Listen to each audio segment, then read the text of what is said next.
আসসালামু আলাইকুম। এখন শুনবেন সংবাদ শিরোনাম। 12ই মার্চ বসছে নতুন সংসদের প্রথম অধিবেশন। শিগগিরই থার্ড টার্মিনাল চালুর নির্দেশ প্রধানমন্ত্রী তারেক রহমানের। আওয়ামী লীগ আমলের সহস্রাধিক মামলা প্রত্যাহারের সিদ্ধান্ত। বাংলাদেশের সাথে সম্পর্কে তৃতীয় কারো হস্তক্ষেপ চায় না চীন। বর্তমান সরকারের সাথে কাজ করতে চায় ভারত। পররাষ্ট্রমন্ত্রীর সাথে বৈঠক করলেন পাক হাই কমিশনার।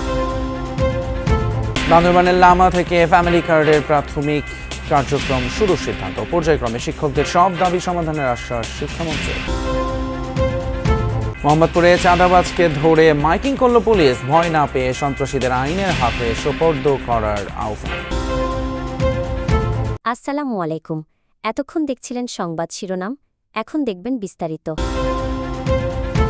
দ্রুত সময়ের মধ্যে হযরত শাহজালাল আন্তর্জাতিক বিমানবন্দরে থার্ড টার্মিনাল চালু করার কথা ভাবছে সরকার। প্রধানমন্ত্রীর সভাপতিত্বে থার্ড টার্মিনাল বিষয়ক সভা শেষে সরকারের এমন সিদ্ধান্তের কথা জানান বেসামরিক বিমান পরিবহন মন্ত্রী আফরোজা খানম রিতা। রোববার সকালে সচিবালয়ে আরও কয়েকটি বৈঠকে অংশ নেন প্রধানমন্ত্রী তারেক রহমান। দুপুরে প্রধানমন্ত্রীর সঙ্গে বৈঠক শেষে স্বরাষ্ট্রমন্ত্রী জানান 12ই মার্চ বসতে যাচ্ছে ত্রয়োদশ সংসদের প্রথম অধিবেশন। খুব সকালেই সচিবালয়ে প্রধানমন্ত্রী তারেক রহমান। সকাল 9:05 মন্ত্রিপরিষদ বিভাগে অফিস করতে আসেন প্রধানমন্ত্রী। তখনও সচিবালয় শুরু হয়নি পুরোদস্তুর কর্মযজ্ঞ। তাকে স্বাগত জানান মুখ্য সচিব ABM আব্দুস সাত্তার। দিনের শুরুতেই প্রধানমন্ত্রীর সঙ্গে সৌজন্য সাক্ষাৎ করেন ঢাকায় নিযুক্ত সৌদি আরবের রাষ্ট্রদূত ড আবদুল্লাহ জাফর H বিন আবিয়া। সকাল 11টায় মন্ত্রিপরিষদ বিভাগে এই সাক্ষাৎ অনুষ্ঠিত হয়। সৌদি যুবরাজ মোহাম্মদ বিন সালমানের পক্ষ থেকে প্রধানমন্ত্রীকে অভিনন্দন বার্তাও পৌঁছে দেন রাষ্ট্রদূত। সাক্ষাতেই দুই দেশের স্বার্থ সংশ্লিষ্ট বিভিন্ন বিষয়ে আলোচনা করেন তারা। দুপুরে সচিবালয়ে প্রধানমন্ত্রীর সভাকক্ষে হযরত শাহজালাল আন্তর্জাতিক বিমানবন্দরের থার্ড টার্মিনাল বিষয়ে সভা অনুষ্ঠিত হয়। এতে সভাপতিত্ব করেন প্রধানমন্ত্রী তারেক রহমান। বৈঠকে থার্ড টার্মিনালের অগ্রগতি এবং কিভাবে দ্রুততম সময়ে চালু করা যায় সেটি নিয়ে আলোচনা করা হয়। অর্থ ও পরিকল্পনা মন্ত্রী আমির খসরু মাহমুদ চৌধুরী, বেসামরিক বিমান পরিবহন ও পর্যটন মন্ত্রী আফরোজা খানম, প্রতিমন্ত্রী এম রাশিদুজ্জামান মিল্লাত, বেসামরিক বিমান চলাচল কর্তৃপক্ষের chairman air vice marshal Mohammad Mostafa Mahmud Siddique সভায় উপস্থিত ছিলেন। এরপর প্রধানমন্ত্রী তারেক রহমানের সঙ্গে সৌজন্য সাক্ষাৎ করেন স্থানীয় সরকার মন্ত্রী মির্জা ফখরুল ইসলাম আলমগীর, স্বরাষ্ট্রমন্ত্রী সালাউদ্দিন আহমদ, আইনমন্ত্রী আসাদুজ্জামান আসাদ ও প্রধানমন্ত্রীর রাজনৈতিক উপদেষ্টা মির্জা আব্বাস ও নজরুল ইসলাম খান। এদিকে বিকেলে আওয়ামী লীগ সরকারের আমলে বিএনপি নেতাকর্মীদের বিরুদ্ধে দায়েরকৃত 1006টি রাজনৈতিক মামলা প্রত্যাহারের অনুমোদন দেয় স্বরাষ্ট্র মন্ত্রণালয়। প্রধানমন্ত্রী তারেক রহমানের সবার আগে বাংলাদেশ নীতিকে সমর্থন জানিয়েছে চীন। রাষ্ট্রদূতের আশা, পারস্পরিক সহযোগিতার মাধ্যমে নতুন উচ্চতায় পৌঁছাবে ঢাকা বেইজিং সম্পর্ক। তিস্তা প্রকল্পে অর্থায়নে তার সরকার প্রস্তুত বলেও জানান তিনি।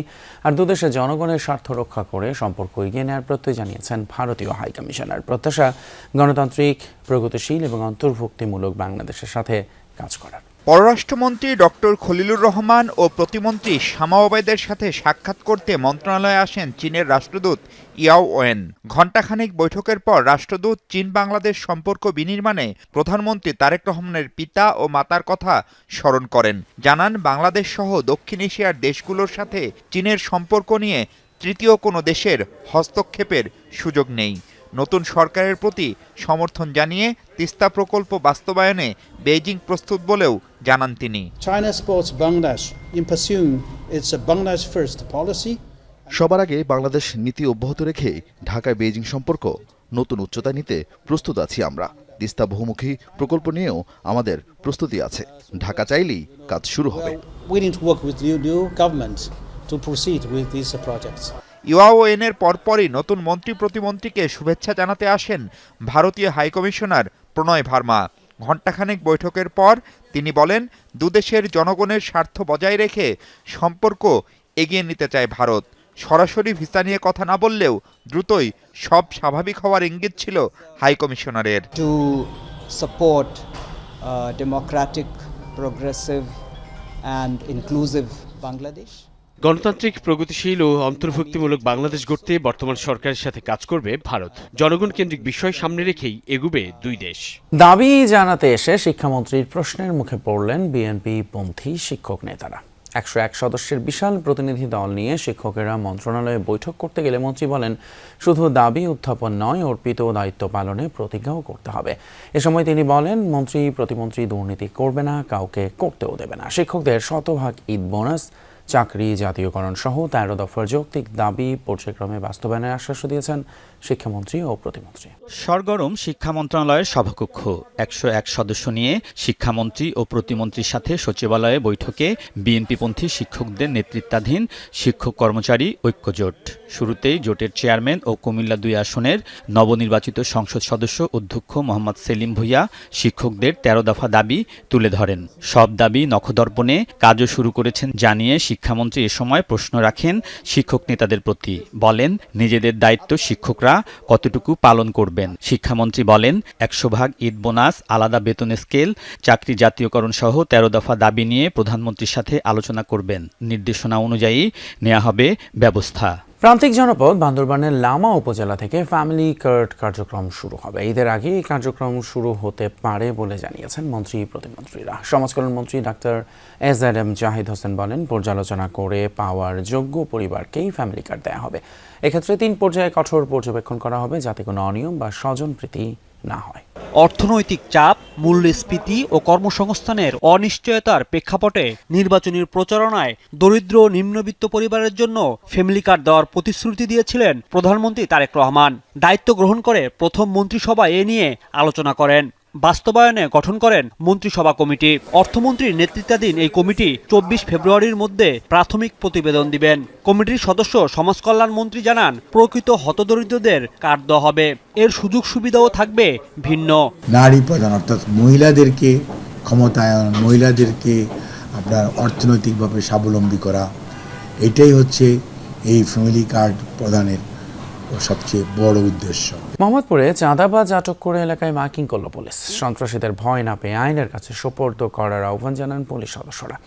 এদিকে আটক সন্ত্রাসীর সাথে নিজের ভাইরাল হওয়া ছবির বিষয়ে বক্তব্য দিয়েছেন নবনির্বাচিত এমপি ববি হাজ্জাজ। কেউ কোনো চাঁদা দিবেন না, কেউ কাউরে কোনো চাঁদা দিবেন না। এই যে চাঁদাবাজ করে ধরা হয়েছে, কাউরে কোনো চাঁদা দিবেন না। চাঁদা নিতে আসলে ধরে রাখবেন, আমাদেরকে খবর দিবেন এই চাঁদাবাজকে ধরা হয়েছে। এভাবেই সন্ত্রাসীকে আটক করে মাইকিং করে সন্ত্রাসীদের ভয় না পেয়ে আইনের কাছে সোপর্দ করার আহ্বান জানালো পুলিশ।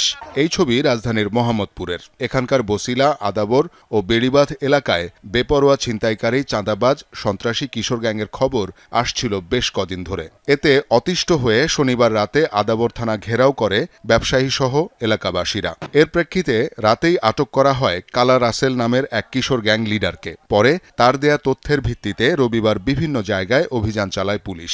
আটক করা হয় ৫ চাঁদাবাজকে। আমরা একটা মামলা রুজু করি। মামলা নিয়ে আমরা যারা ঘটনার সঙ্গে জড়িত ছিল এরকম ৫ জনকে আটক করছে। এদিকে মোহাম্মদপুরের নবনির্বাচিত এমপি ও শিক্ষা প্রতিমন্ত্রী ববি হাজ্জাজের সঙ্গে কালা রাসেলের ছবি নেট দুনিয়ায় ভাইরাল। এ নিয়ে সাফাই দিয়েছেন ববি হাজ্জাজ। বলেছেন, তার কাছে জনগণই সবকিছু, কোনো সন্ত্রাসীকে প্রশ্রয় দেবেন না তিনি। আমার সাথে ক্যাম্পেইন করতে রাসেলের ছবিও পাওয়া গেছে। আমার সাথে ক্যাম্পেইন হাজার হাজার মানুষ করেছে। অনেক দুষ্ট মানুষ হয়তো করেছে দেখানোর জন্য, আমার সাথে একটু ছবি তোলার জন্য, যে দেখাবে যে এমপি সাহেবের কাছের আমি। না ভাই, আমার কোনো কাছের লোক নাই, আমার কাছে শুধুমাত্র জনগণ। এবং আমি রাতে ইমিডিয়েট ওসি সাহেবকে এবং ডিসি সাহেবকে জানিয়ে দিয়েছি যে তাড়াতাড়ি, যত তাড়াতাড়ি সম্ভব অ্যারেস্ট করেন।